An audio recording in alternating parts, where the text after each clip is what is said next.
Assalamualaikum warahmatullahi wabarakatuh.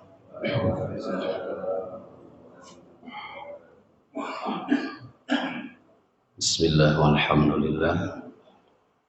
Allahumma salli wa sallim ala rasulillah wa alihi wa ashabihi wa man tabi'ahu ila yaumil qiyamah, amma ba'du. Bapak dan Ibu segenap jamaah Musalla Al-Musaddiq yang dimuliakan Allah Subhanahu wa taala. Alhamdulillah kita sampai detik ini masih diberi kesehatan oleh Allah. Tentu satu anugerah yang luar biasa buat kita. Di saat saudara-saudara kita yang lain sedang tidak nyenyak tidur, kurang makan, kesulitan dalam berbagai hal karena tertimpa bencana, kita masih bisa menikmati tidur di tempat tidur yang nyaman, AC, ya kan? Ya, dan sebagainya lah, luar biasa kan.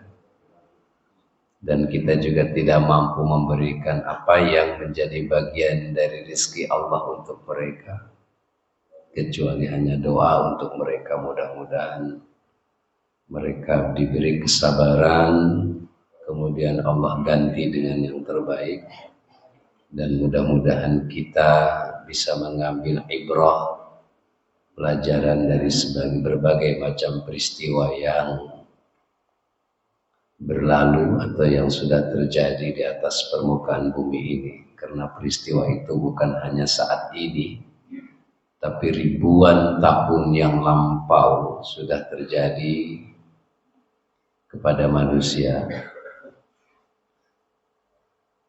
Sejak Al-Quran mempresentasikan kisah-kisah fenomenal seperti kisah Fir'aun, kisah Namrud, dan manusia-manusia yang tidak disebutkan secara pasti dan jelas oleh Al-Quran, sudah banyak diberikan ujian seperti itu sebagai pelajaran bagi mereka.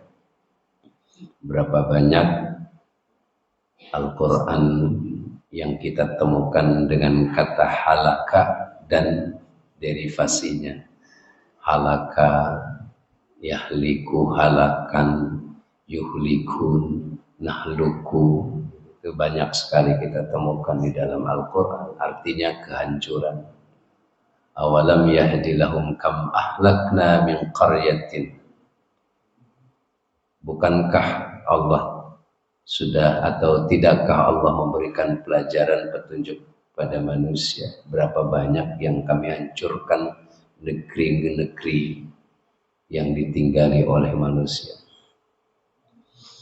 Penuh kesenangan, penuh keindahan, penuh kecukupan, tapi Allah hancurkan akibat mereka mengingkari ajaran Allah, tidak patuh kepada Allah, tidak nurut kepada Allah. Masjid dijauhkan, masjid dijauhi, mushola dijauhi, pengajian nggak diisi, kiai dihina, ulama-ulama kita dihina. Sudah banyak sekali pelacuran di mana-mana, ya, pemurtadan di mana-mana dan seterusnya. Itu juga banyak kita dapatkan informasi-informasi itu, sehingga Allah turunkan berbagai macam bencana ke atas permukaan bumi ini. Boleh jadi salah satunya itu yang kemudian Allah juga janjikan kepada kita, walau anna ahlal qura amanu wattaqau lafatahna alaihim barakatim minas sama. Seandainya penduduk sebuah negara itu beriman kepada Allah dan bertakwa, pasti kami akan turunkan keberkahan dari langit dan dari bumi. Lafatahna alaihim, lafatahna barakatim minas samai wal ardh. Ya.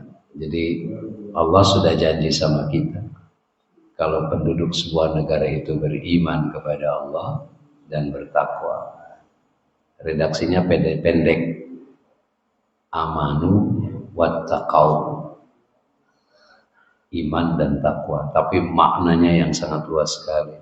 Ya, iman itu tidak hanya sekedar percaya, ada aksi di balik keimanan itu, ada implementasi, ada perbuatan yang dihadirkan dalam dibalik makna keimanan itu.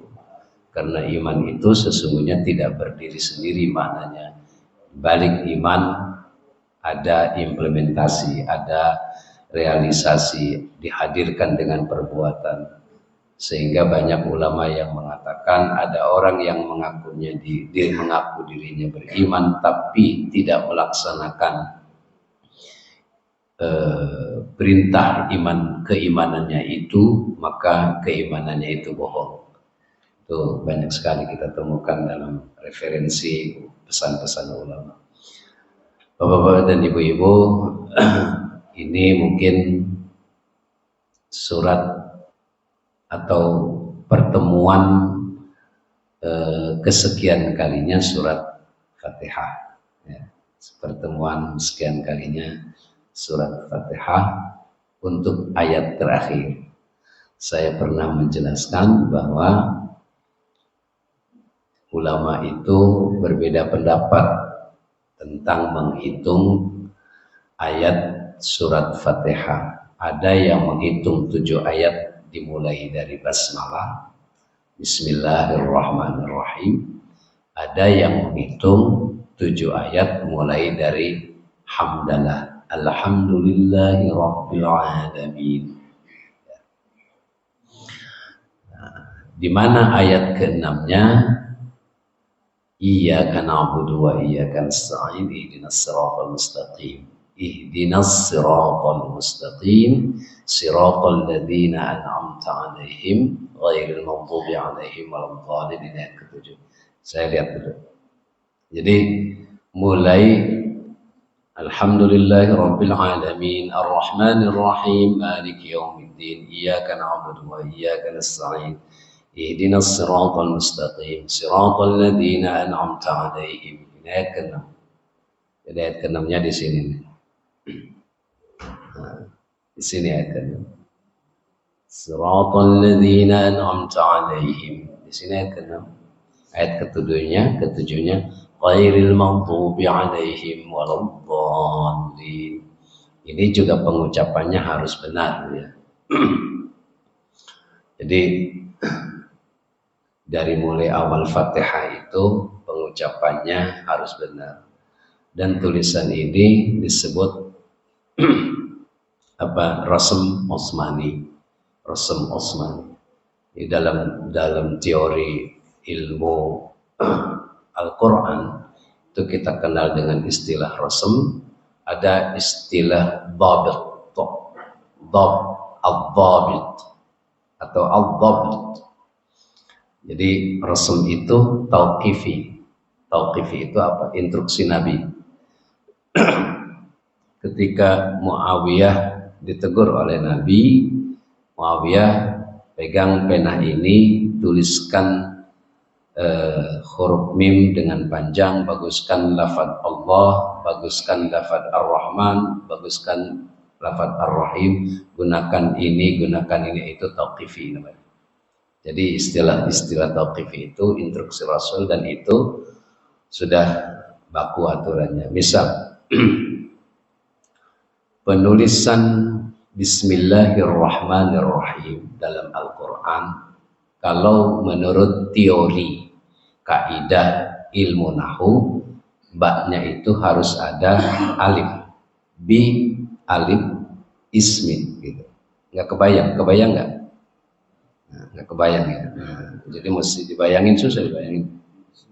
Nah, bi ismi. Saya contoh saja dulu. Jadi mestinya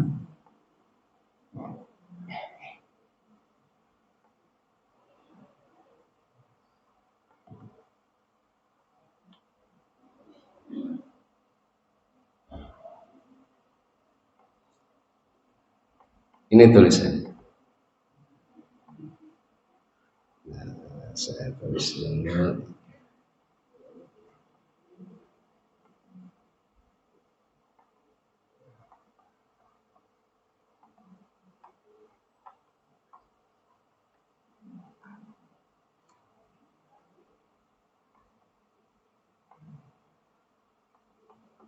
Nah, ini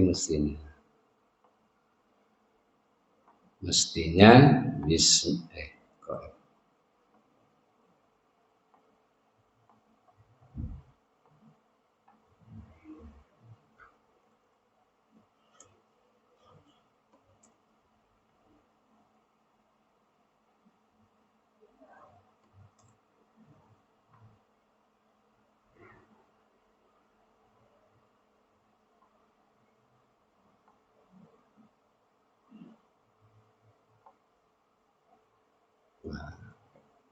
ini tulisan berdasarkan kaidah khat namanya, kaidah penulisan. Mestinya ini Bismillahi Ar-Rahmannya pakai alif. Ar-Rahim tetap seperti itu. Ini yang Nabi bilang, Nabi katakan, baguskan lafaz Allah, baca panjang surat bunyi mim pada Ar-Rahman, dan baguskan lafaz Ar-Rahim. Jadi ini sebuah isyarat dari Nabi bahwa ya, penulisan rasm, namanya rasm, itu tauqifi. Apa sih yang dimaksudkan rasm? Rasm itu batang huruf, batang huruf. Tulisan awal Al-Quran itu tidak menggunakan titik. Tidak ada titik, tidak ada tasdid, tidak ada harokat. Penemuan titik dan tasdid itu sekitar pada tahun 50 Hijriah itu oleh Abul Aswad Ad-Duwali. Kemudian dilanjutkan namanya metode Abul Aswad Ad-Duwali pakai titik atasnya. Misalkan bunyi Ar-Rahman, bunyinya ro pakai titik satu, ro. Kemudian sukunnya titik dua, Ar-Rahman pakai titik dua. Mimnya dibaca panjang itu menggunakan, tetap dibaca menggunakan titik di bunyi A. Untuk bunyi A, untuk bunyi I titik satu di bawah, untuk bunyi U titik dua antara dua huruf, baina harfain. Itu, tapi metode ini kemudian tidak berlangsung lama. Kenapa? Karena banyak kemudian timbul huruf-huruf yang bentuknya sama. Dal, zal, ro, za, sod, do, to, zo. Itu huruf sama. Dari mana sih tulisan ini asalnya? Dari neptik. Tulisannya jauh ribuan tahun yang lampau dibawa oleh orang Arab ke Mekah. Yang kemudian orang Arab meniru tulisan itu, belajar tulisan neptik itu. Sekitar 1500 tahun sebelum Islam datang. Nah, dan ini mereka sudah kenal dengan istilah tulis-menulis. Tidak ada titik, tapi mereka tahu membaca. Bacanya tahu mereka, walaupun tidak ada titik, karena bahasanya. Bapak dan Ibu tahu nggak huruf steno? Steno ya. Yang ngerti siapa? Hanya kalangan medis, dokter. Buat kita bisa baca nggak? Naruh obat dokter itu apa? Gitu. Kalau dulu ya, dulu.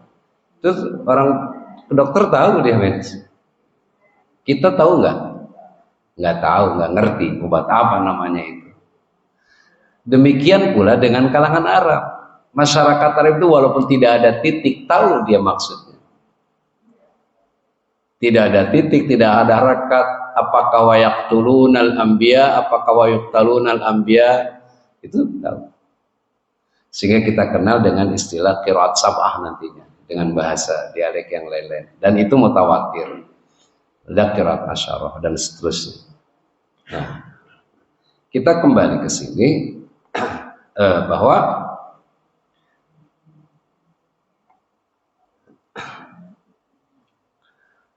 ayat yang kita bicarakan pada ayat ke-7 ini, terserah nanti mau menghitungnya dari mana, karena ada yang dalam madhab qiraat Asim, ya, dari qiraat Asim itu yang berlaku di Indonesia, qiraat Asim bacanya siratal ladzina an'amta 'alaihim ghairil maghdubi 'alaihim waladdallin. Ba sini ada mad. Ini tanda mad panjang gini nih, kayak bendera gitu. Itu dulu tulisannya mim dal. Disederhanakan jadi pun panjang dari mim dalnya tipis. Disederhanakan lagi jadi kayak gini, kayak bendera gitu. Itu yang disebut dengan dhabt. Jadi tanda baca. Saya katakan rasm itu tauqifi, tidak bisa dirubah. Menulis bismillah harus tidak pakai alif. Menulis ar-Rahman tidak boleh pakai alif. Seperti yang tadi bilang, seperti yang kita lihat sekarang.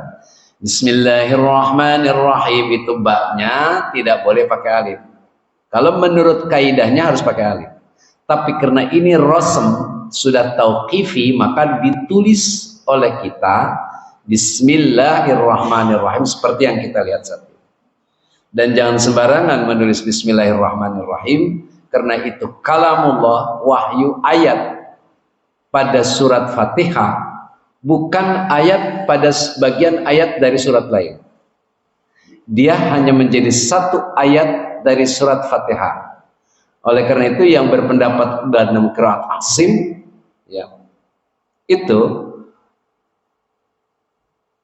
dibaca di dalam salat Bismillahirrahmanirrahim ayat pertama, Alhamdulillahirabbil alamin ayat kedua, dan seterusnya. Kalau dalam mazhab lain mulainya dari hamdalah, tapi dalam mazhab Syafi'i kita membacanya dari Bismillah, dan itu menggunakan qiraat qiraat hafaz. Nah, ini saya katakan, jadi Bismillahirrahmanirrahim penulisannya tanpa alif. Termasuk penulisan Al-Quran yang rasm itu harus seperti Quran. Harus seperti Quran. Dhabatnya, tandanya itu belakangan. Menggunakan awalnya oleh Ibnu Khalil, ada teori Ibnu Khalil yang menggunakan alif berdiri untuk fathah. Kemudian domahnya waw kecil, wawnya kecil. Itu kan waw sebenarnya. Yang domah gini. Apa ini? Nah, ini waw kecil awalnya. Waw kecil dibaca u. Kemudian untuk ke kasrahnya itu iya kecil. Jadi apakah a, apakah u, apakah i, itu menggunakan tanda-tanda baca seperti itu. Itu belakangan tobat. Nah, yang kita lihat sekarang ini sudah enak. Siratal ladzina an'amta 'alaihim ini sudah berkembang ya belakangan, menggunakan tanda-tanda baca yang kita kenal dengan syakal, ya. Ini siratal ladzina sudah enak. Hampir semua huruf sekarang sudah ada. Saat itu masih huruf-huruf tertentu yang dianggap masih sulit untuk dipahami oleh orang luar, oleh non Arab. Kalau orang Arab gampang, karena ada kesulitan di dalam surat tertentu. Itu misalkan apakah wayak dibaca wayak tuluna wayuk talun, apakah wayuk taluna dulu wayak tuluna baru wayak talun. Nah, karena tidak bisa dibedakan antara huruf qaf dan fa, karena tidak ada titik. Apakah ini majhul, apakah ini maklum, apakah ini dibaca wayuk talun seperti tadi wayak tuluna wayuk talun itu ada ya, Wa yaqtuluna wa yuqtalun. Apakah yaqtuluna dulu baru wa yuqtalun? Apakah yuqtaluna baru wa yaqtulun? Kemudian ada yang baca yang nunshizuha apa nunshiruha. Itu juga persoalan-persoalan dalam hukum. Dan ini jasa ulama ya, buat kita tinggal baca. Di sini ada pengucapan yang harus benar juga. Siratal ladzina dulunya sin. Ada yang dibaca sin boleh. Karena memang sinnya itu ada yang baca, qiraat lain baca sin. Tidak sad.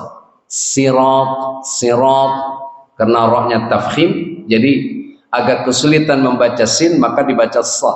Siratal ladzina orang Indonesia tetap sulit aja wah membaca sad juga. Buat kita baca sulit, baca sad juga so ya. Bukan syo. Sirat orangnya tebal. Siratal ladzina an'amta an'am alif pertama. Jangan amta, ada yang amta. Siratal ladzina amta gitu. Siratal ladzina an'amta an'amta alif dulu baru ain. Bukan amta, bukan amta. Kan alif dulu kan? Nah, ini kan alif dulu. Bunyinya berarti an'amta alaihim. Ya, bukan ain dulu, tapi alif dulu. An'amta alaihim ghairil gha. Ya, orang Indonesia kesulitan juga bilang go kasar go itu. Gha. Tapi saking mantapnya orang Indonesia biasanya ke kha juga. Ghairil maghdub. Kha, jadi bukan kha. Kha dengan gha beda. Gha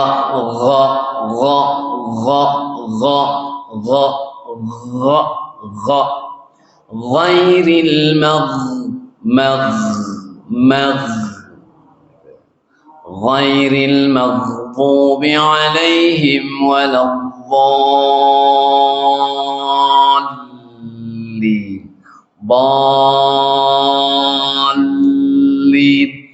Awalnya tuh ditahan sedikit. Ghairil maghdubi alaihim waladdallin.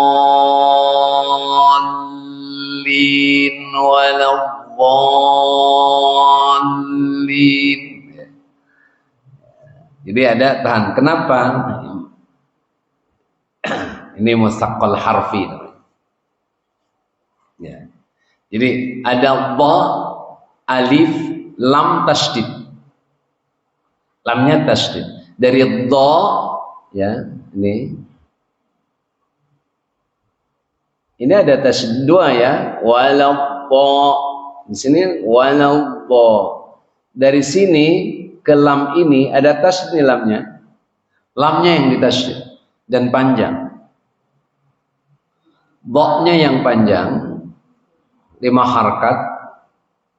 Kemudian setelah panjang itu ditekan ya sekitar 2 harkat ke lam, bunyi lamnya.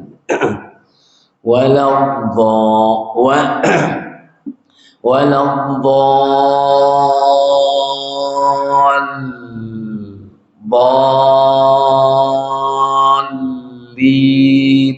Ya. Paham ya? Coba bisa dipraktekkan ya. Nah, coba dari siratal. Kalau ini kan kita nih udah usia remajanya udah lewat lah, saya nggak menyebut tua lah ya. Kita berhentinya di anam alaihim ya, di alaihim karena takutnya nggak kuat. Nanti ghairil maghdubi alaihimnya nafas kedua. Nah, bisa bareng ya. Nah, biar dapat pahala. Jadi tidak hanya lihat. Baca Quran itu 1 huruf pahalanya 10. Dihitung aja tuh. Pagi-pagi udah dapat berapa itu pahala tuh. Ya, ya, kita mulai coba dari siratan. Siratan.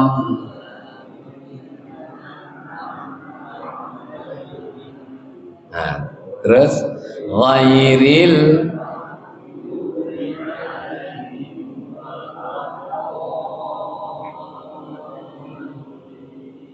Nah, bagus kalau rame-rame.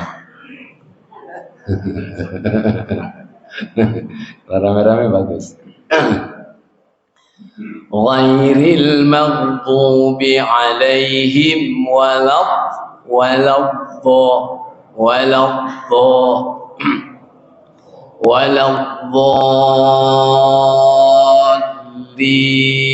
Panjangnya sudah benar tadi. Ya. Coba kita bareng. Siratal ladzina an'amta alaihim ghairil maghdubi alaihim waladdallin.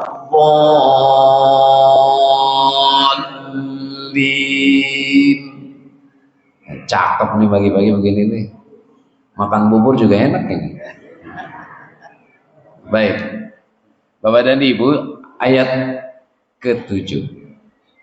Sirat kan disebut jalan. Jadi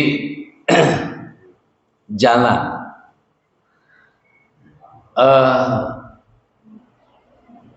apa disebut as-sirat itu sebuah tujuan. Al-mustaqim itu dari kata qama yaqumu qiyam, berdiri tegak. Al-mustaqim oleh ulama disebut ini siratal ladzina ya, bukan siratal mustaqim ya. Siratal ladzina siratal ladzina an'amta, jalan yang telah diberikan, yang telah engkau berikan nikmat kepada mereka. An'amta itu dari kata na'ima yan'amu ni'matan. Nikmat itu bahasa Arab. Nikmat, sehat, wal afiat, bahasa Arab. Kita sehari-hari ngomong bahasa Arab. Apa yang tidak bahasa Arab? Lisan, ya, apa lagi? Banyak itu bahasa Arab hari-hari. Waktu bahasa Arab, saat bahasa Arab. Kita ngomong bahasa Arab seperti tiap hari. Cuman nggak ngeh itu bahasa Arab. Ada lagi, banyak sekali. Ya. An'amta, engkau berikan nikmat kepada mereka. Nikmat apa? Banyak sekali. Nikmat iman, dalam konteks ini nikmat iman. Nikmat iman, nikmat Islam. Ghairil maghdubi alaihim, bukan orang-orang yang, bukan jalan orang-orang yang engkau benci, bukan pula jalan orang-orang yang tersesat. Jadi gini, Al-Quran pada ayat ini itu bicara 3 komunitas manusia dalam agama Semitik: Islam, Yahudi, Nasrani. Yahudi, Nasrani, Islam. Agama Yahudi itu sejak mulai Nabi Yakub. Nabi Yakub. Yakub itu punya putra 12 yang disebut dengan Bani Israel. Istilah Israel itu dipopulerkan oleh Nabi Yakub sendiri. Nabi Yakub mengatakan ana Israel, bahasa Kan'an. Karena bahasa ini masuk dalam Al-Quran, bukan bahasa Arab. Israel itu bahasa Kan'an. Di dalam Quran itu banyak sekali bahasa-bahasa asing yang bukan bahasa Arab. Apa sih tandanya itu bahasa asing dalam Al-Quran? Tidak bisa ditasrif. Tidak ditemukan tasrifnya. Tasrifnya itu akar katanya. Fi'il madhi, fi'il mudhari, isim masdar, isim fa'il, isim maf'ul. Ya, isim fa'il, isim maf'ul, fi'il amar, itu nggak ketemu. Kata ustadz saja, kata ustadz itu bukan bahasa Arab, tapi mu'arrobah, menjadi bahasa Arab. Bahasa apa itu? Bahasa Persia. Artinya apa? Guru besar. Ya, guru besar. Jadi kalau orang Arab mengenal, ada ustadz, kaget dia. Kenapa? Karena guru besar. Biasanya profesor. Kalau di kita ya orang ngaji Iqra ustadz, kalau orang ngaji Quran baru kiai, gitu. Ya kan? Gitu. Padahal ustadz itu guru besar itu, ustadz. Ya, nama ustadz. Ya, kalau di kita ya, ya itulah hebatnya orang Indonesia. Ya. Beda, itu nggak ketemu fi'il madinya. Ya termasuk bahasa-bahasa lain, termasuk istilah Bani Israel itu. Israel itu bukan bahasa Arab, tapi bahasa Kan'an. Ya. Nah, Nabi Yakub mengatakan, anak Israel, saya orang Israel. Apa sih Israel itu? Israel, Isra dalam beberapa tafsir artinya abdun, hamba. Il, Allah. Kan dalam apa namanya, lidah orang-orang Kristen itu ada Eli Eli lama sabakhtani. Eli Eli itu Eli Eli, ilah ilah. Translate ke dalam bahasa Arab ilahun. Malikin nas ilah innas. La ilaha illallah. Itu kan Tuhan artinya. Jadi il itu kemudian translate bahasa Arab menjadi ilah. Jadi Bani Israel anak-anak hamba Allah. Maksudnya adalah anak-anak Nabi Yakub, karena Nabi Yakub itu mengistilahkan, menisbatkan dirinya sebagai Israel. Aku adalah hamba Allah. Begitu. Jadi Israel yang sekarang hamba Allah dan diberikan keistimewaan yang luar biasa. Nah, itu satu. Maka di sini ghairil maghdub, dikutuk. Kenapa dikutuk? Dibenci. Karena masyarakat Bani Israel itu adalah masyarakat yang nakal, bandel. Bandelnya bukannya sekarang, dari dulu.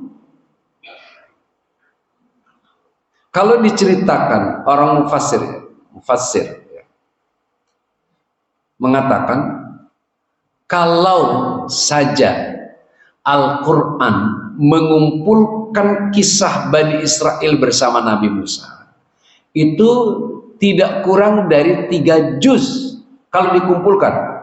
Karena Quran dari awal Al-Quran, surat Al-Baqarah sudah bicara Bani Israel. Terus sampai surat-surat Makkiyah itu bicara Bani Israel. Ya. Bicara Bani Israel. Misalkan wal fajri wa layalin ashri wa syaf'i wal watr wal laili idza yasr. Terus hal fi dzalika qasamul idza hijr. Alam tara kaifa fa'ala rabbuka bi'adin irama dzatil imad. Terus alladzina taghaw fil bilad faqsaru fiha al fasad fasabba 'alaihim. Ini riwayat cerita Firaun kan. Ketika bicara Firaun tidak lepas dari bicara soal Nabi Musa. Kan Bani Israel. Nabi Musa kan belakangan. Nabi Musa itu dalam garis keturunannya cucu dari Nabi Yusuf, generasi kesekian. Dari Yakub, yang pertama kali datang ke Mesir itu Yusuf. Yusuf bawa keluarga Yakub ke Mesir. Ketika Nabi Yusuf hidup dalam proses waktu yang sangat panjang, penuh kesusahan, yang kemudian punya jabatan. Keluarga Nabi Yusuf dari ayahnya itu diceritakan dalam surat Yusuf, dan keluarganya dibawa ke Mesir. Kemudian mereka tinggal di pantai Sungai Nil. Dari situ pada zaman Nabi Musa, Bani Israel ini sudah cukup banyak, luar biasa. Tapi mereka orang-orang kedua setelah orang-orang Kipti dari kalangan Firaun. Itu diperbudak gitu. Luar biasa. Di situ muncul kisah Musa dan seterusnya. Jadi memang dari dulu sama Nabi Musa sendiri ngelawan. Ada kisah yang mengatakan nama Bani Israel itu adalah nama suku, Yahudi itu adalah nama agama. Yahudinya nama agama. Jadi Yahudi ada nama agama, itu diambil dan dinisbatkan kepada anak pertamanya Yahuza. Itu Yahudi. Ya. Yahuza, jadi Yahudi itu.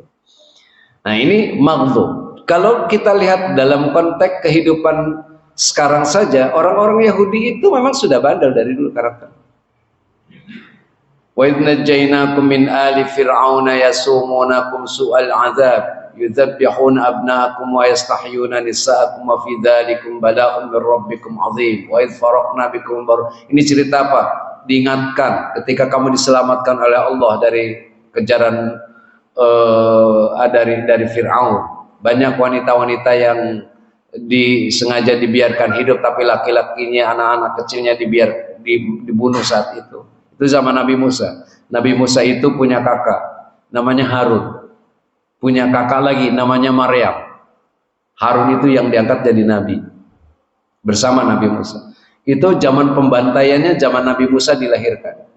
Zaman Harun tidak dibantai, tidak ada pembantaian. Tapi karena ini lewat mimpi, Firaunnya lewat mimpi bahwa ada api dari Syam menghajar gedung Firaun atau istana Firaun itu musnah.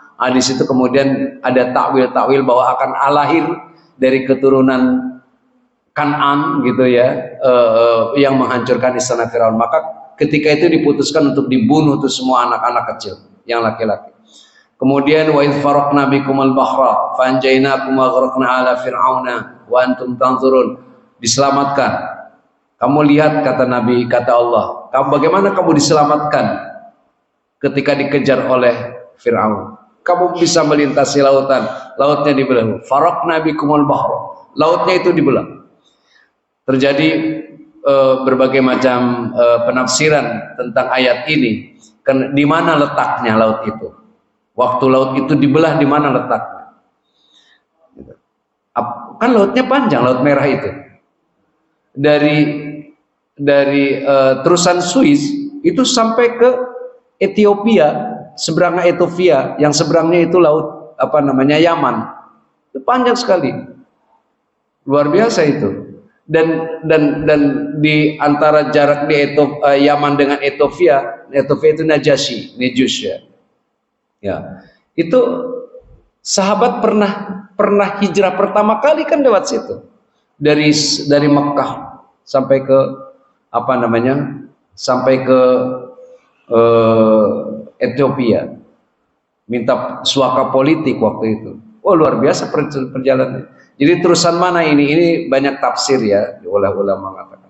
Jadi memang sudah bandel. Jadi 3 Yahudi itu orang-orang yang dikutuk, orang-orang yang dibenci, ya, tidak disukai oleh Allah. Kemudian al-dhalim maksudnya adalah orang-orang Kristiani, orang-orang Nasrani, orang-orang Kristen. Allah tidak suka karena mereka tersesat. Nah, tapi kita dianggap yang tersesat. Semua orang yang menganggap seperti itu, yang tidak seagama pasti menyesatkan, dianggap sesat. Wal dhalim, bukan orang yang tersesat. Kenapa bukan orang yang tersesat? Orang yang tersesat maksudnya adalah orang-orang yang sudah ada petunjuk tapi mereka tidak ikut. Itu tersesat, menyimpangkan ajaran-ajarannya. Maka yang kita minta dari Quran, yang kita minta kepada Allah pada ayat ini mengisyaratkan permohonan kita agar selalu lurus jalan itu, bukan masuk kategori orang yang dibenci oleh Allah, bukan pula termasuk orang yang tersesat. Ya. Jadi kita bukan orang Yahudi, bukan orang Kristen. Kita minta, ya Allah, jangan jadikan saya sebagai orang Yahudi, jangan pula jadi orang Kristen, begitu kira-kira. Itu 3 komunitas ini sebenarnya sebuah agama semitik yang awalnya memang dari langit, berdasarkan wahyu, Taurat, Zabur, Injil, Quran. Ya. Itu berakhir Bani Israel itu di agama Kristen. Nabi Isa itu itu kalangan Bani Israel. Jadi salah satu keturunan dengan dari Yakub sampai ke Isa alaihissalam. Berbeda dengan Islam. Islam itu ya kalau diurut dari atasnya dari Nabi Ibrahim tentu saja. Ibrahim punya anak Ismail, punya anak Ishak. Dari Ishak punya anak Yakub. Kalau dari Ismail jauh itu jaraknya. Jauh jaraknya sampai ke Nabi Muhammad. Jadi dari sini, mengapa terjadi permusuhan? Konon ini juga karena dianggap bahwa awalnya ya dari keturunan-keturunan ini bukan antara Ishak dengan Ismailnya, tapi generasi berikutnya menganggap bahwa ini anak yang dianggap tidak sah dari keturunan Ismail ini oleh mereka, ya itu dalam perspektif mereka, sehingga terus orang Yahudi dan Kristen itu secara ideologi tidak suka terhadap Islam, apalagi Islam belakangan datang ya. Kemudian karakteristik agama yang jelas itu disebutkan dalam Al-Quran, Al-Maghdub dan Ad-Dhalin. Pengakuan Islam terhadap agama-agama lain ya tentu saja kita akui itu agama sebelumnya. Oleh karena itu, orang yang tidak beriman kepada kitab Taurat, Injil, dan Zabur tidak muslim. Bagaimana kita melihat hal itu? Quran yang mengisyaratkan itu. Dzalikal kitabu la raiba fihi hudal lil muttaqin alladzina yu'minuna bil ghaibi wa yuqimuna as-salata wa mimma razaqnahum yunfiqun walladzina yu'minuna bima unzila ilaika wa ma unzila min qablik. Dan orang yang bertakwa itu kriterianya salah satunya orang yang beriman kepada Quran dan beriman kepada kitab-kitab sebelum Quran. Kitab sebelum Quran itu Taurat, Zabur, Injil. Taurat Nabi Musa, Zabur Nabi Daud, Injil Nabi Isa. Lalu yang mana yang harus diimani oleh kita? Yang harus diimani kitab-kitab itu adalah ayat-ayat yang sejalan dengan konsep Quran. Yang tidak sejalan dengan konsep Quran tidak perlu diimani. Jadi wajib diimani oleh kita. Jadi kalau kita mau belajar Taurat, mau belajar Zabur, punya Injil misalkan di rumah, tidak ada masalah kalau belajar. Jadi sepanjang ayat itu masih sejajar, tidak keluar dengan akidah Islam, itu kita imani bahwa itu dari wahyu Allah. Meskipun tentu saja sudah banyak perubahan-perubahan. Jadi yang disebut berimannya itu bukan pada teksnya, tapi pada esensi pesannya, Kalau teksnya sudah tidak lagi wahyu, karena itu sudah diganti dalam berbagai macam bahasa. Beda dengan Quran. Quran itu hanya satu bahasa Arab, tidak pernah disalin ke dalam bahasa lain. Kalau Injil, coba pembukuan kitab Taurat dibukukan 700 tahun berikutnya, baru muncul kitab Taurat. 700 tahun berikutnya. Injil 300 tahun berikutnya setelah Nabi Isa tidak ada. Oleh karena itu di situ campur intervensi pemikiran manusia dalam kitab itu. Pengarangnya kan Yohanes, Lukas, Yahya, Matius. Itu kan yang membukukan. Dan itu generasi-generasi sesudah Nabi Isa. Dan mereka tidak bertemu juga dengan Nabi Isa. Karena bukan juga belajar kepada murid-murid Nabi Isa. Ya. Jadi sudah jauh. Sehingga muncullah di situ wahyu-wahyu yang tercampur dengan pemikirannya. Tapi yang kita imani adalah apa? Pesannya. Di balik teks itu. Karena teksnya sudah berubah. Ya, sudah dicampur. Nah ini berbeda. Jadi nilainya, nilai moralnya, nilai pesannya itu yang harus diimani. Oh ini sejalan dengan kitab Quran. Ya. Jadi bagaimana toleransi kita Islam terhadap penganut agama? Iya jelas. Kita harus toleran pada mereka. Mereka harus diberikan haknya, harus diberikan kehidupannya, harus dihormati. Orang yang tidak menghormati siapapun di dunia ini itu bukan orang Muslim. Walaupun dia tetangga non Muslim, itu haknya harus ada.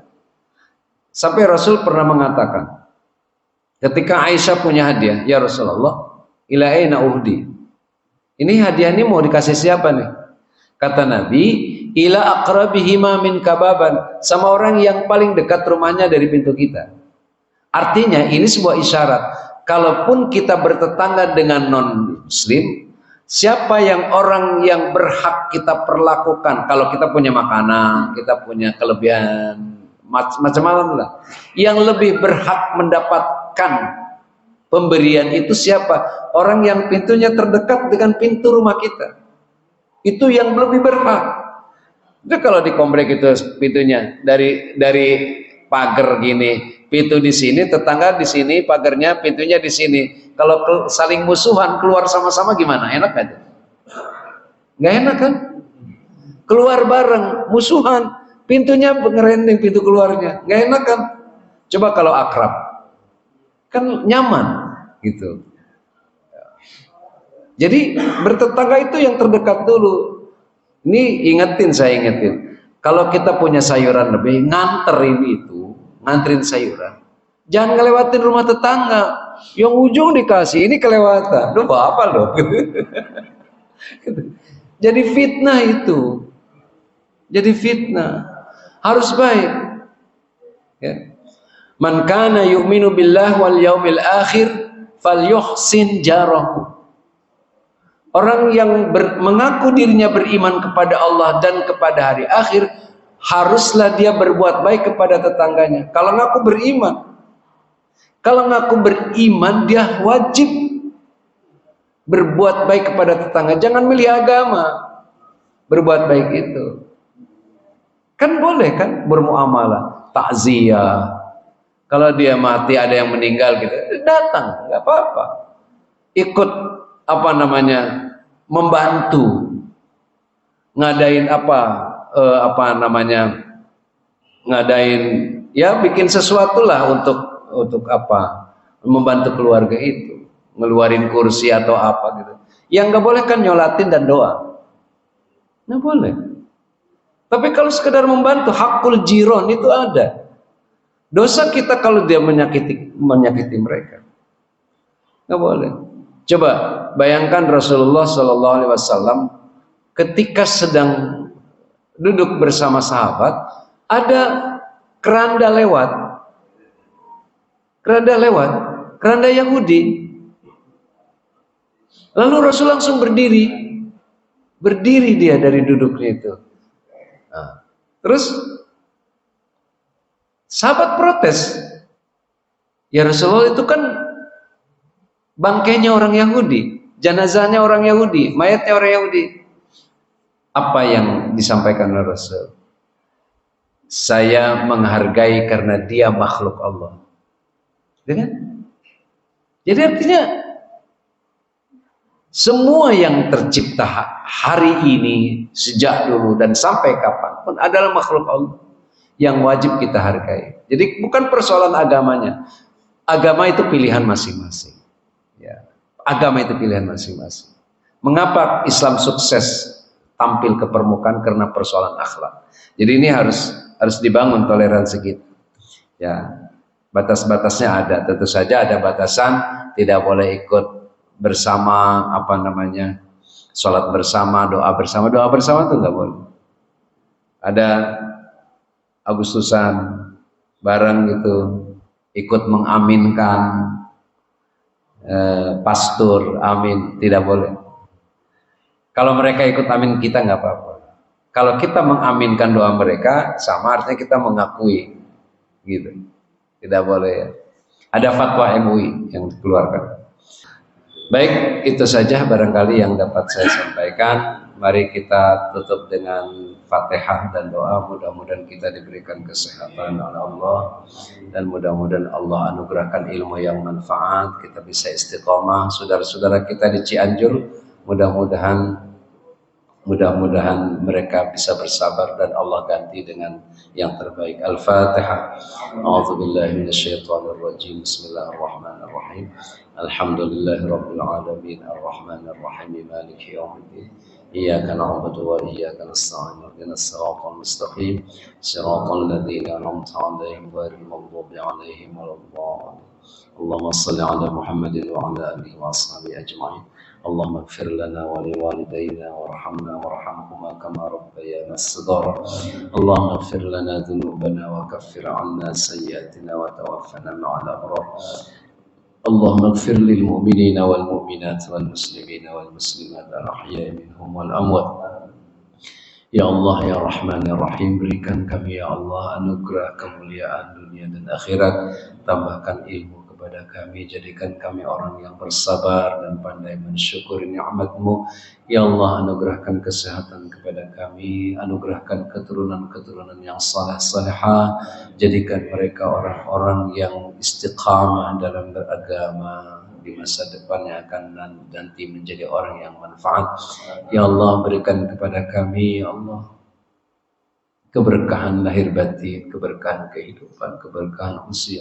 Mudahkan segala urusan kami, penuhi segala kebutuhan kami ya Rahman. Rabbana atina fid dunya hasanah wa fil akhirati hasanah wa qina adzabannar. Wa sallallahu ala Muhammad wa alihi wa sahbihi wa sallam. Walhamdulillahi rabbil alamin. Terima kasih. Assalamualaikum warahmatullahi wabarakatuh. Waalaikumsalam warahmatullahi wabarakatuh.